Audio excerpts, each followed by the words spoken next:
Hey everyone, Ariel Adams here with aBlogtoWatch. Welcome to another episode of Downtime 2020. This episode is going to be a little bit different. I'm going to talk about smartwatches in specific, two different smartwatches in specific, doing one type of feature with these smartwatches. There has been an interesting response to aBlogtoWatch covering smartwatches over the years. And when they first came out, the wristwatch community was like, that's not a watch. We don't want to hear about it. We don't care.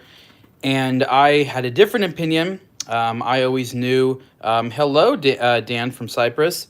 I always knew that smartwatches would be an important part of the category, and I also knew that there would be a luxury or enthusiast category among smartwatches. So there's going to be simple smartwatches and cool smartwatches. I have had an interesting personal relationship with smartwatches ever since they came out. Always been hot on the sort of category, but never been much of a wearer myself. Found myself preferring mechanical watches, preferring traditional watches in a lot of ways. And you know what? For the most part, I still do. But there's certain types of activities that I find using a smartwatch for now is really fantastic. Hello, watch aficionado from Australia. So I am going through the journey of getting into smartwatches with everyone else. I've probably worn more of a variety of them than most of you, and I don't have all the experience in the world, and I have to say I just feel like I'm diving in to understanding smartwatches. So what am I talking about today? I'm talking about specifically the fitness tracking features, and I was curious because I've been wearing both the Apple Watch and the Garmin. This is the Garmin MARQ driver. And the reason I'm just sort of saying Garmin is there's an operating system which is sort of shared across multiple devices. Not all of the devices that Garmin makes, but there's sort of this core operating system. And the MARQ is really the top of the line right now when it comes to their watches. So this is a titanium watch that's DLC coated, sapphire crystal. It doesn't really get any better when it comes to, like high-end, good sports equipment style smartwatches. And the Apple Watch is the Apple Watch. Both of these watches have pluses and minuses. There's no per se winner. I will say, sort of cut to the chase, if you are interested in specific training or robustness of exercise tracking features, exercise communities, more robust data sharing, more specific goals, of course, lots of screen customization options, then the Garmin is probably going to be your choice. If you want a better all-around smartwatch, then I think the Apple Watch is going to be better. So there really isn't a clear winner. I did something very interesting today. I took a hike. I took about a 5-mile hike. I know that we're doing social distancing, and I have to say I was nowhere within like 100 feet of anyone. It was completely empty. I love hiking LA a lot. And now that there's no traffic, it's easy to drive to places. And while official parking lots and things are closed for good reason, there's still some people here and there that respect the trails out there, and it's definitely a good way to stay sane. So I took that hike today, and I wore both these watches at the same time. I had the Garmin on my my left wrist, and on my right wrist was the Apple Watch. And I basically started them at the exact same time. And that's actually the one thing that really kind of irritates me with smartwatches now when it comes to the fitness tracking features. And there's some people that try to automate it now, but you still have to specifically tell it what you're doing. So this is the driver, which has a little bit of unique software for driving on tracks. But if you scroll down, and this is all customizable, you have here hiking. And then you hit this button here, and then you push it again, and it starts tracking hiking. The Apple Watch does it a little bit differently. I guess I'll take it off. This is going to be difficult. Where you go to your screen here, your main screen, you click this button, and then you can scroll down to a bunch of exercises. What's interesting about this one here, if you click this little tab, you can have different types of goals. So you just generally want to hike, or you want to hike until you've burned a certain amount of calories, or you've gone a certain distance, or you say, I want to hike an hour, and there's probably a notifier that says, hey, you've gone halfway, come back. I'm just guessing. If not, then they should add that. So that's how you sort of access these features. After you're done with the workout, both of the watches gives you a sort of robust set of information. And the problem on the Apple Watch is that after a day, it's gone. So this is technically after midnight now. I wanted to do another show for all the aBlogtoWatch audience members in Asia and Australia and Europe.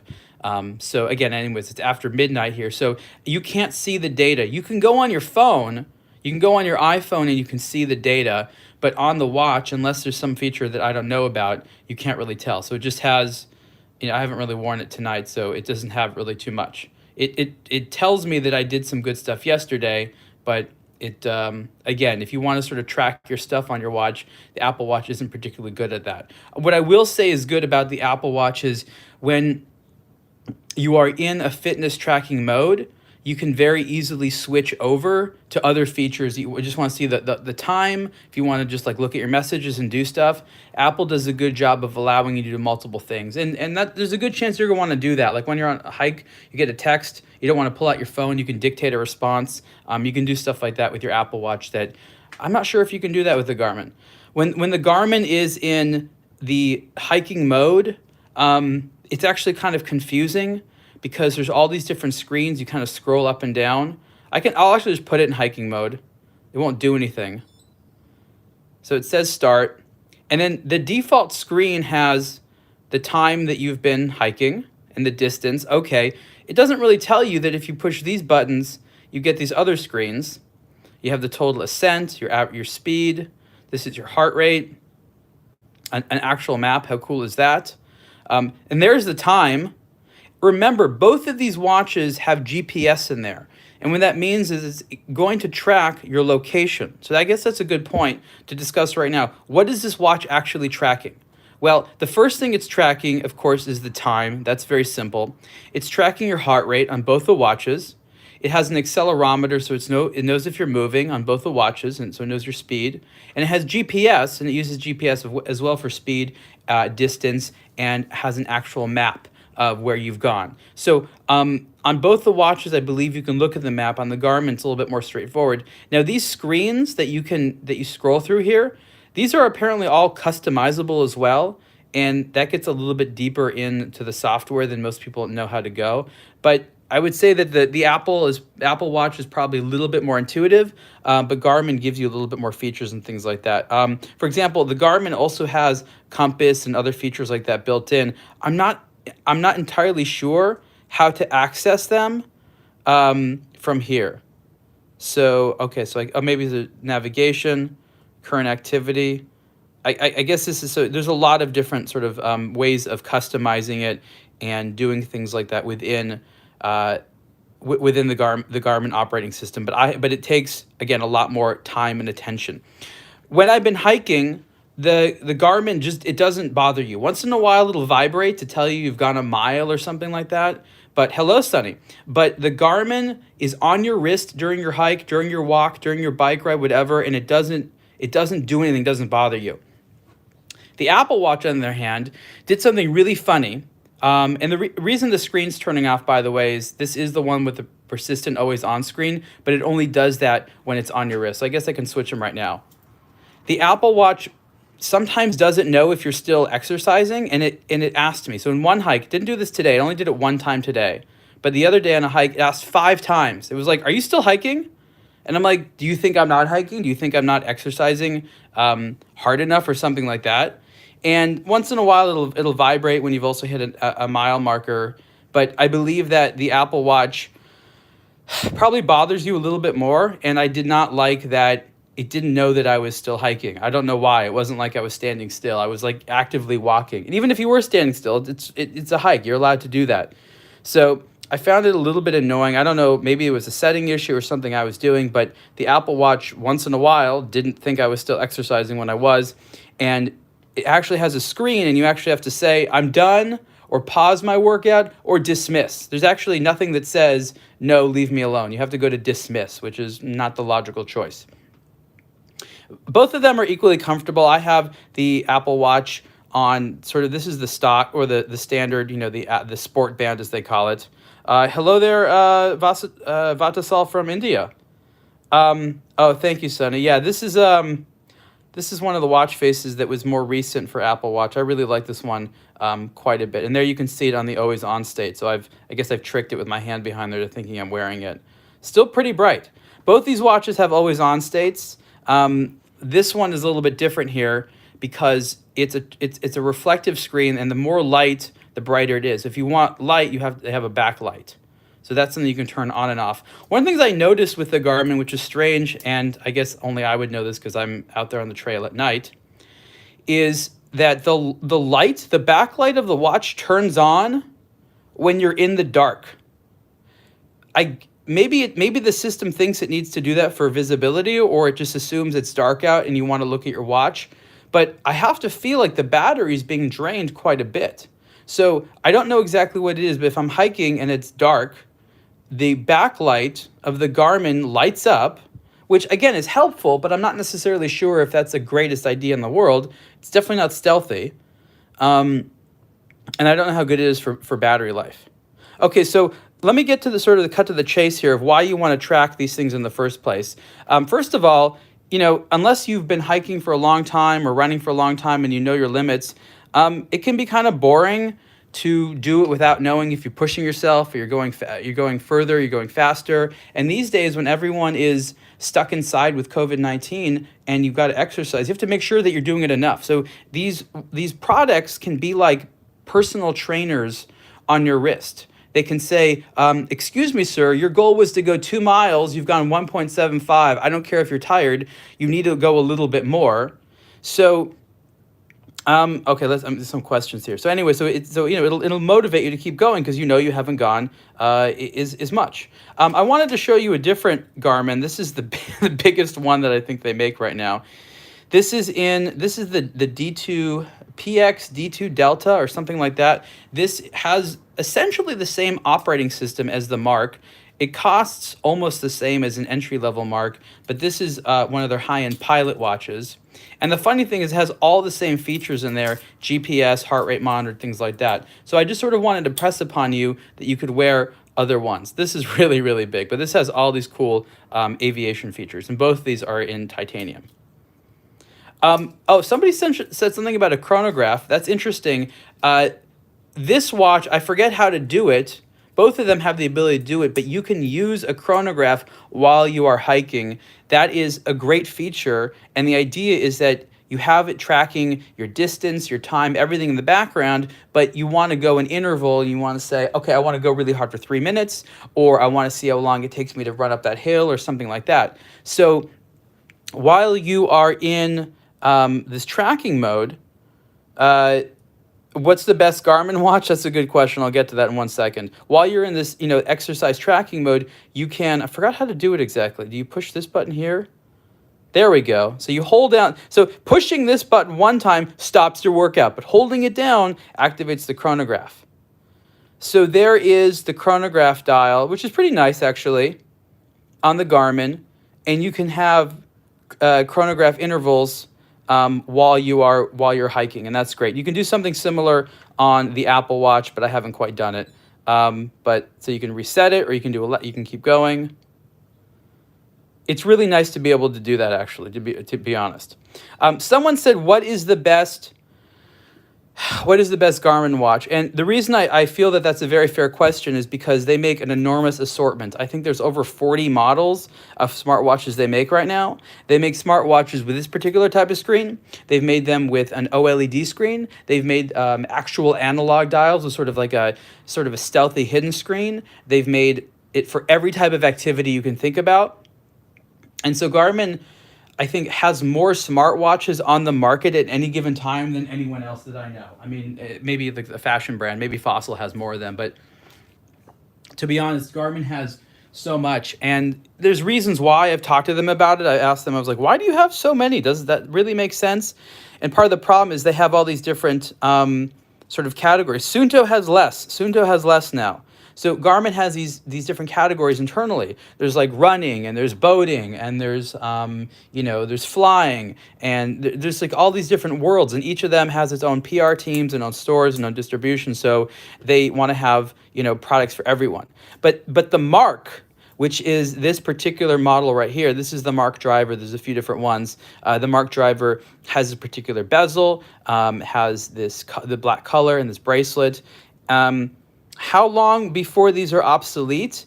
That's a good question. I think that the Garmin's probably are going to last a little bit longer simply because they don't operate with sort of the built-in upgrade cycles. They come out with a lot more watches, that's true, than Apple. But when the new Apple product comes out, you basically have to get the new one, right? With Garmin's, they come out with ones that might have new little features here and there, but a lot of the core stuff is the same. So I'd say the Garmin might last you a little bit longer. But again, this one's more expensive. But I think it's interesting is that both of these are the black titanium watches.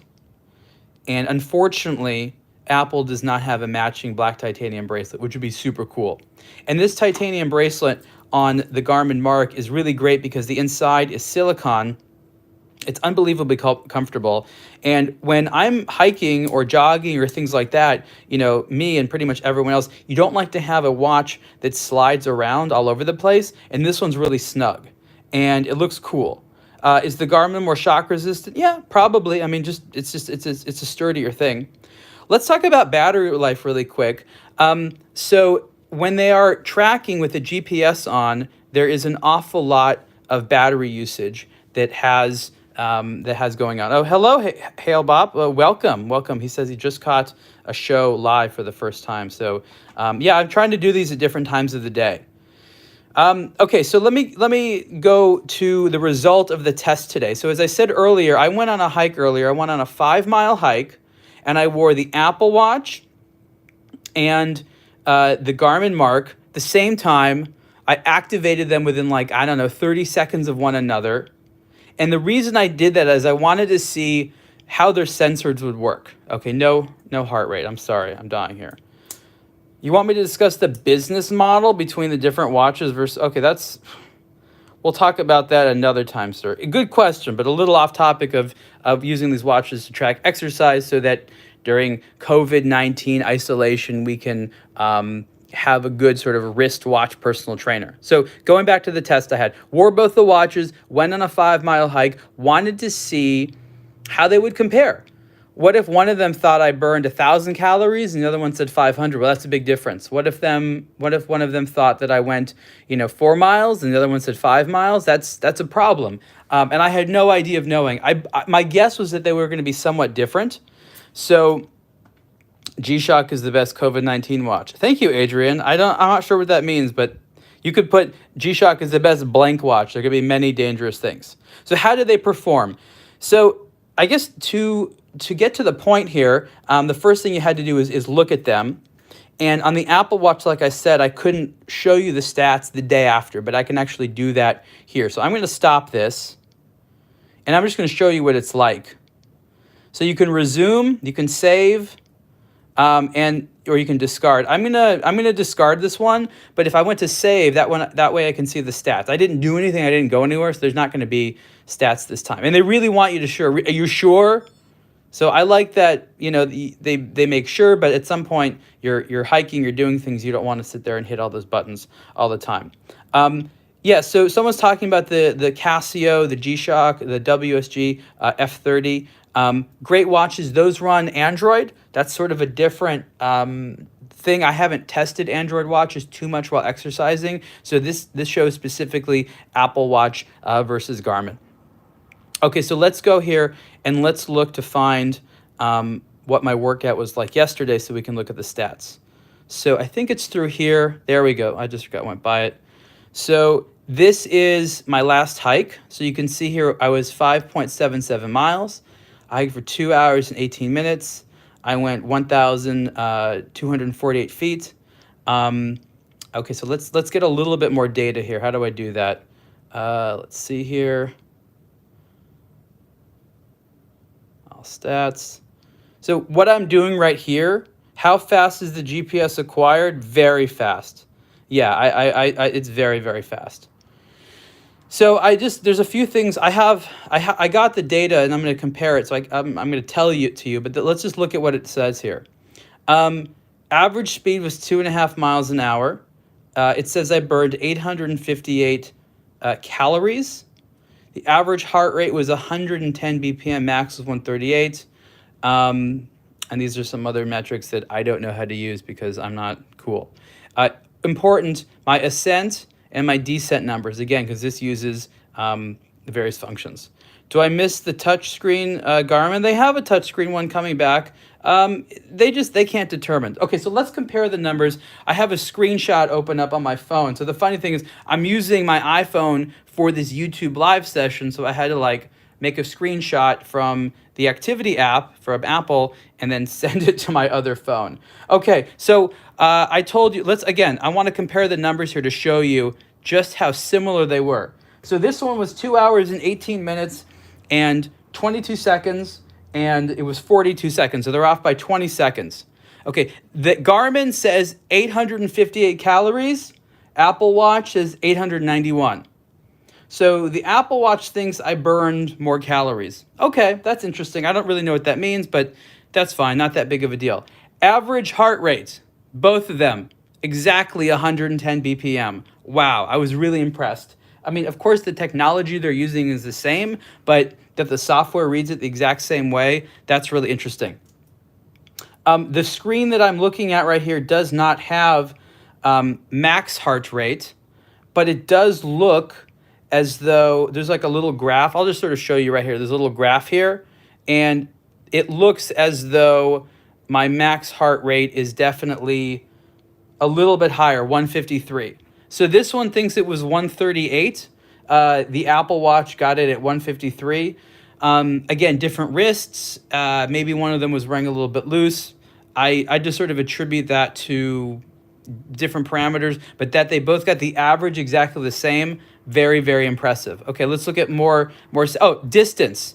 This one, the Apple Watch, the Garmin says 5.77 miles. The Apple Watch says 5.76 miles. Wow, off by just 0.1 miles. That was really impressive. The Apple Watch doesn't have as much they have as much detail here they just have different metrics for the elevation. So I'm looking at the altitude here. So the ascent, 1,246. The Apple Watch, 1,234. So off by 12 feet. Not so bad at all. Okay, am I saying that you should buy the MARQ? Someone asked me the best one. So someone just asked me if I'm suggesting that they buy the MARQ.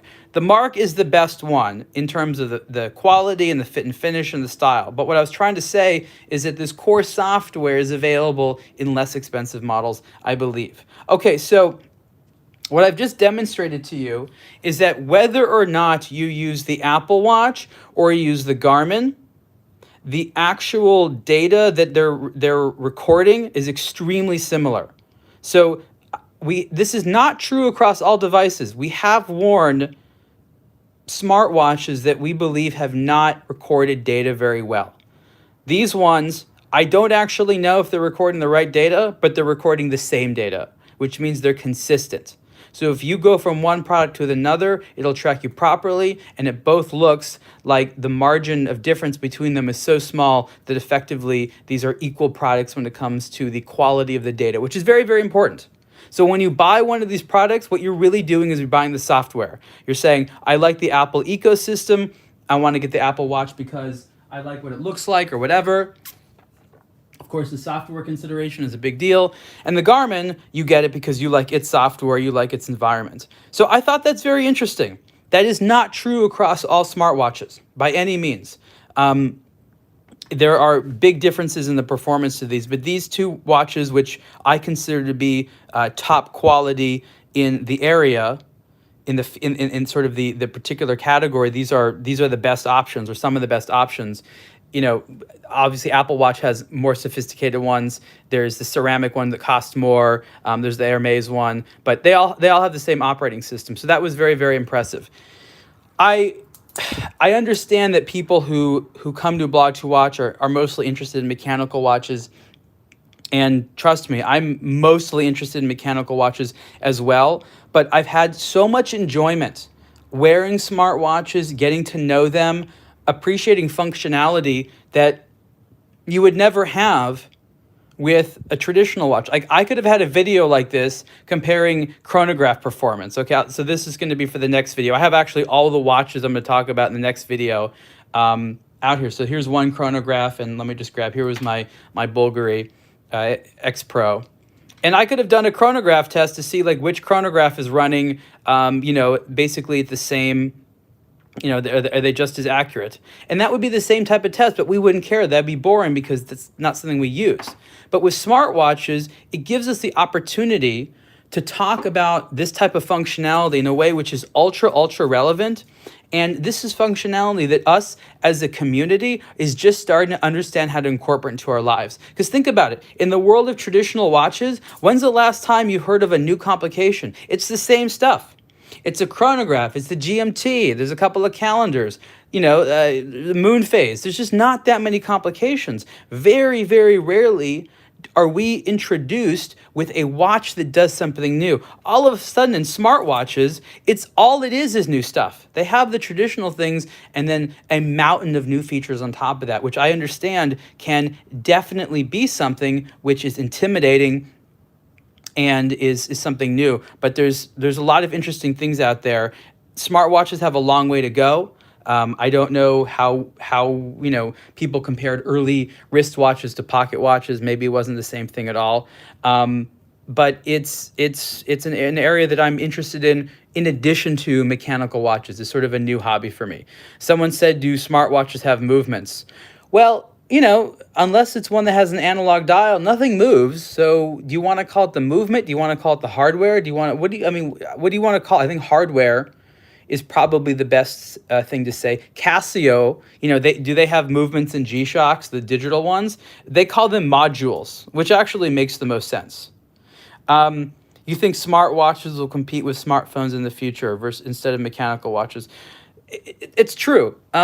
There is some redundancy that happens between a smartwatch and a smartphone. I actually believe that the future is going to be different types of wearables, and one of the ones that's going to come into vogue more when the technology catches up are optical devices.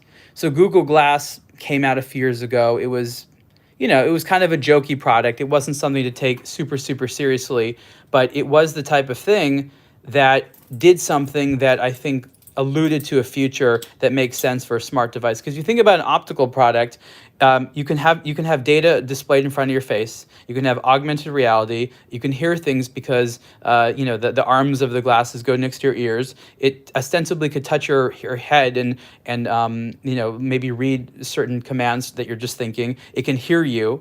Someone asking about thermocompensated quartz.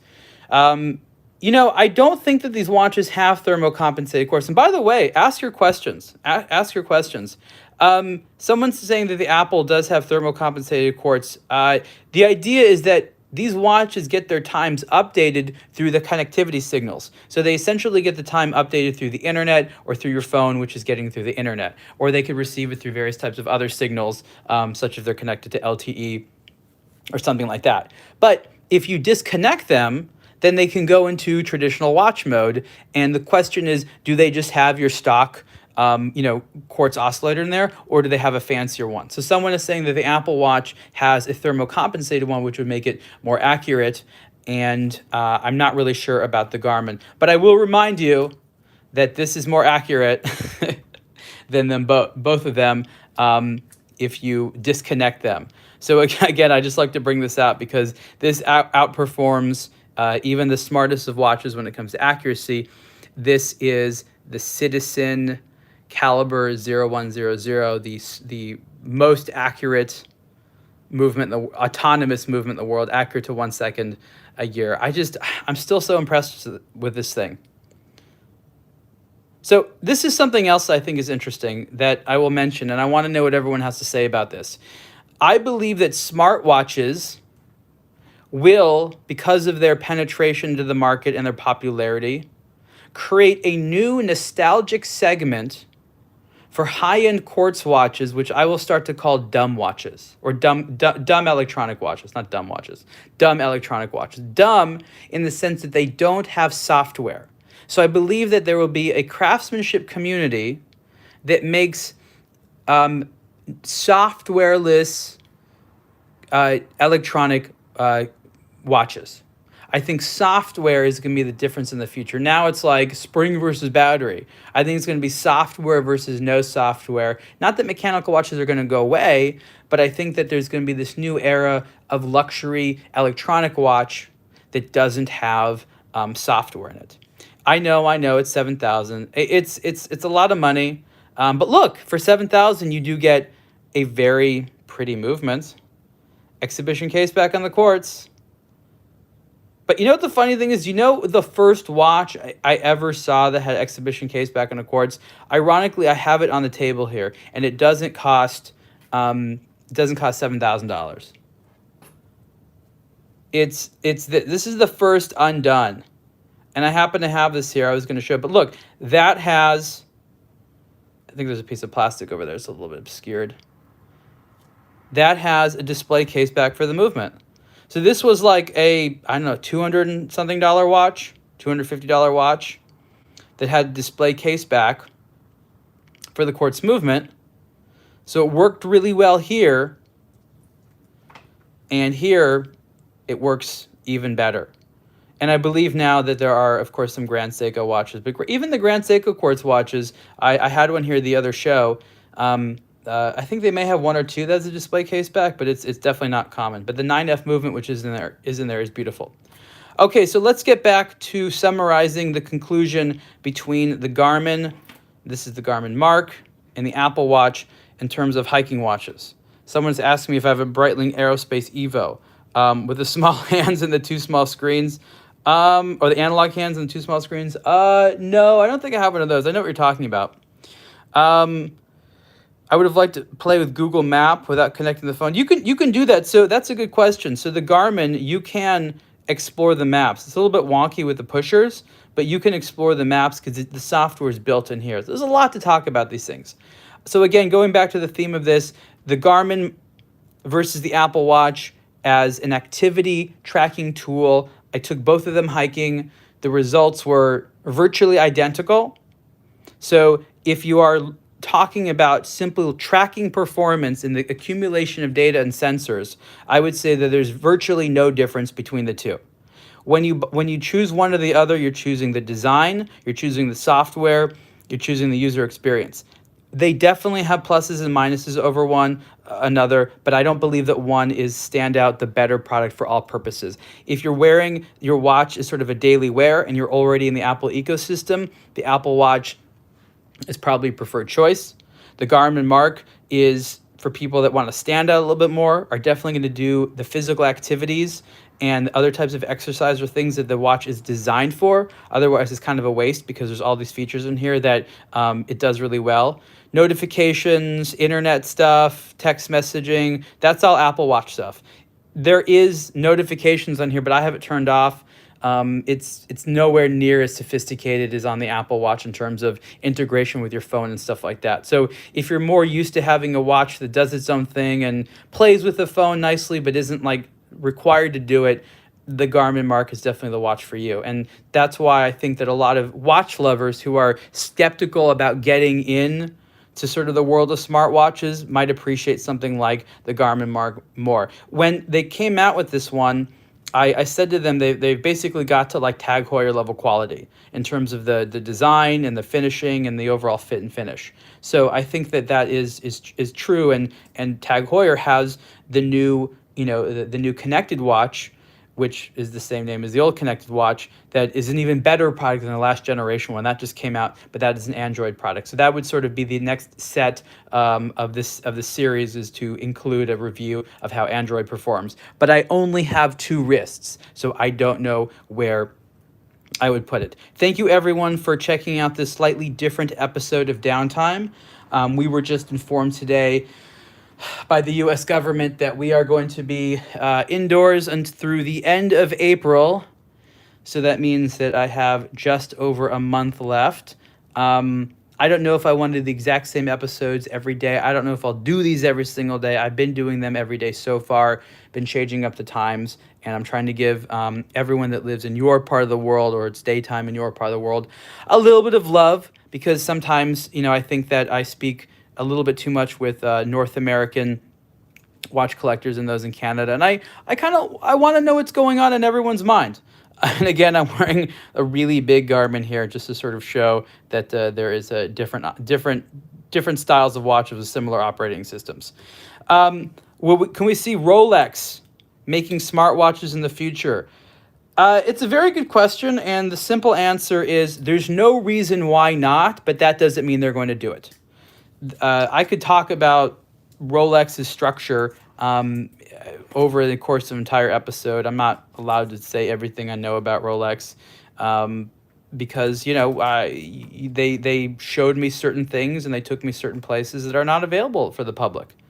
So that's a whole other story. But theoretically speaking, 50 years from now, if Rolex is still around, there's like a 50-50 chance that in addition to making mechanical watches, they're making smartwatches. But wouldn't it be great if Rolex made the bracelet and the case and the crystal and the bezel and all that stuff, like everything that housed the smartwatch, but just someone else made the module? That would be super cool. I'd love to see that. And there's no reason why that can't exist. Because remember, Rolex creates trophies that are worn as jewelry for successful people around the world. And 50 years from now, if everyone's wearing a smartwatch like people wear mechanical watches or traditional watches today, why can't Rolex get in the game? That's basically what they do. Okay, everyone. Again, this is the Garmin MARQ, and you can see the full review of the entire Garmin MARQ collection on aBlogtoWatch.com. Same thing with the Apple Watch Series 5. Same thing with the Citizen Caliber 0100, and same thing with the Undone Urban Kili, as well as this Garmin, which is I forget the name exactly. It's like the Delta D2 PX or something like that. Also a review of that on aBlogtoWatch. Thank you so much, and I will see you guys next time.